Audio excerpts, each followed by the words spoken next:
Bonjour, je m'appelle Mathilde Ruffnat, je suis l'auteur du programme Chopin Cook et je vais vous montrer dans ce tutoriel les fonctions les plus importantes du programme pour organiser les recettes, planifier les menus et faire les courses. Alors, quand vous commencez à utiliser le programme, c'est ça que vous allez voir. Alors déjà, pour ajouter une recette, on va cliquer sur ce petit bouton ici et ça ouvre dans votre navigateur une fenêtre de ressources de recettes. Une ressource que j'aime bien, c'est Gusto. Je clique dessus. Puis on va essayer de trouver une recette là-dedans. Voilà, plaisir du jour, tiramisu à la framboise et à l'ananas. Ça me paraît bon. Voilà la recette. Alors maintenant, on va ajouter cette recette au programme Chopin Cook. Alors, on sélectionne la recette avec la souris. Je vous conseille de commencer depuis le bas de la recette, c'est plus facile. Voilà. Et puis, je copie ça dans le presse-papier. Maintenant, je reviens au programme et je clique là-dessus sur importer la recette du presse-papier. Exactement ce qu'on veut. Là, on peut un tout petit peu nettoyer la recette parce que quand on importe une recette d'internet, il y a beaucoup de choses dont on n'a pas besoin. Recettes, commentaires. Ici, préparation 40 minutes, c'est mieux si c'est sur la même ligne. Moyenne des 6 votes, laissez un commentaire avant tous enlever. Voilà. Convertisseur de mesure, ça non plus, pas besoin. Voilà. Et on a nettoyé la recette, on clique sur importer. On va laisser le programme travailler pour reconnaître les ingrédients de la recette. Voilà. Alors ici, si on veut, on peut cliquer sur le plus pour créer un nouveau livre de cuisine. Mais là, on va faire au plus simple, récemment ajouter ça dans le livre de cuisine principal. On peut aussi ajouter une catégorie pour la recette comme dessert, mais récemment, ne pas mettre de catégorie et importer la recette. Là voilà. Alors le programme a reconnu les ingrédients, reconnu les quantités et a calculé l'analyse nutritionnelle. En fait, mieux que ça.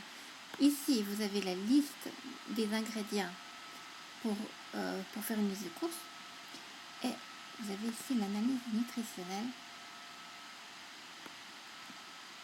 avec les détails pour chaque ingrédient et puis le total ici. Alors, il y a les calories, les protéines, les lipides, les glucides, les fibres, etc. Vous pouvez afficher ici plus de 40 nutriments. Maintenant, on revient à la recette. On va faire un petit menu avec ça. Alors, pour préparer un menu, on prend des recettes. Là, il y a quelques recettes que je donne avec le programme. Dinde au marron.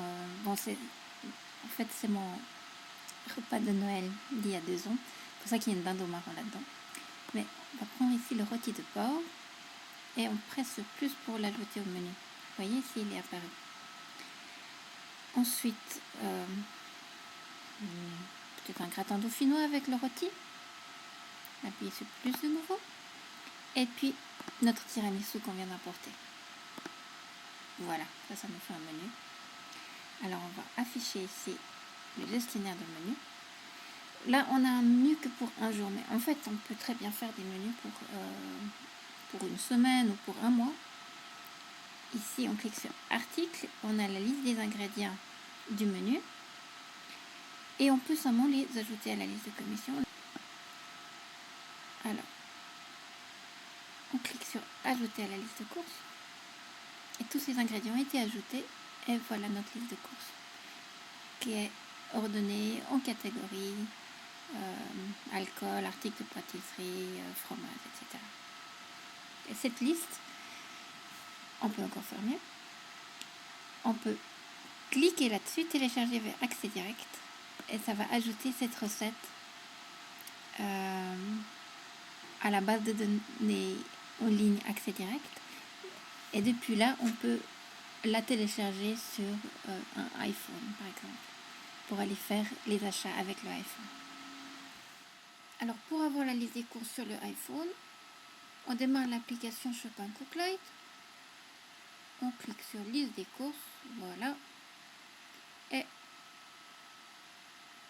on tape sur ce bouton pour synchroniser avec Direct Access, et voilà la liste des courses qu'on vient de faire. Voilà, c'est tout pour ce tutoriel. Je vous montrerai d'autres choses dans un autre tutoriel.